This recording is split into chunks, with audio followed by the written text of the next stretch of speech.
The Alik'r. Henrik Mills. I might never have gone to the Alik'r desert had I not met Weltan in a little tavern in Sentinel. Weltan is a Redguard poet whose verse I had read, but only in translation.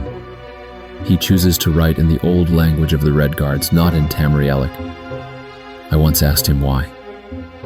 The Tamrielic word for the divinely rich child of rot, silky pressed sour milk is cheese, said Weltan, a huge smile spreading like a tide over his lamp-black face. The old Redguard word for it is mluo. Tell me, if you were a poet fluent in both languages, which word would you use? I am a child of the cities, and I would tell him tales of the noise and corruption, wild nights and energy, culture and decadence. He listened with awed appreciation of the city of my birth, white marbled imperial city where all the citizenry are convinced of their importance because of the proximity of the emperor and the lustration of the streets. They say that a beggar on the boulevards of the imperial city is a man living in a palace. Over spiced ale, I regaled Weltan with descriptions of the swarming marketplace of Riverhold, of dark, brooding Mournhold, of the mold-encrusted villas of Lilmoth, the wonderful, dangerous alleys of Hellstrom, the stately avenues of grand old solitude. For all this, he marveled, inquired, and commented. I feel as if I know your home, the Alik'r Desert, from your poems even though I've never been there. I told him. Oh, but you don't. No poem can express the Alik'r. It may prepare you for a visit far better than the best guidebook can. But if you want to know Tamriel and be a true citizen of the planet, you must go and feel the desert yourself.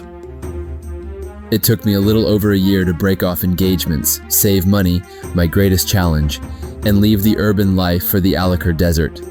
I brought several books of Weltan's poems as my travel guide. A sacred flame rises above the fire, the ghosts of great men and women without names. Cities long dead rise and fall in the flame, the Dioscuri song of revelation, bursting walls and deathless rock, fiery sand that heals and destroys. These first 6 lines from my friends on the immortality of dust prepared me for my first image of the Alik'r Desert, though they hardly do it justice. My poor pen cannot duplicate the severity, grandeur, ephemera, and permanence of the Alik'r. All the principalities and boundaries the nations have placed on the land dissolve under the moving sand in the desert. I could never tell if I was in Antiphilos or Bergama, and few of the inhabitants could tell me. For them, and so it came to me, we were simply in the Alik'r. Number. We are part of the Alik'r, that is, closer to the philosophy of the desert people. I saw the sacred flame of which Weltan wrote on my first morning in the desert, a vast red mist that seemed to come from the deep mystery of Tamriel. Long before the noon sun, the mist had disappeared. Then I saw the cities of Weltan.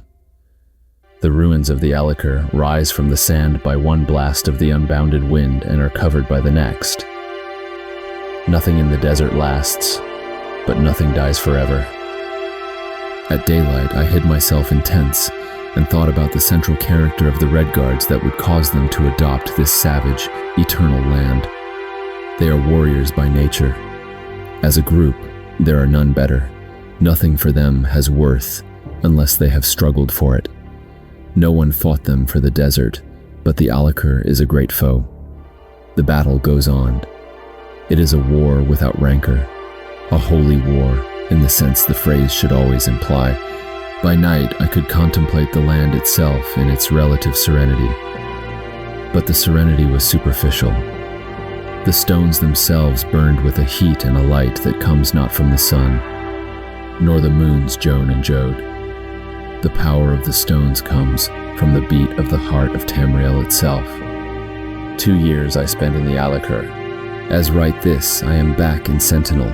We are at war with the kingdom of Daggerfall for the possession of a grass-covered rock that belongs to the water of the Iliac Bay.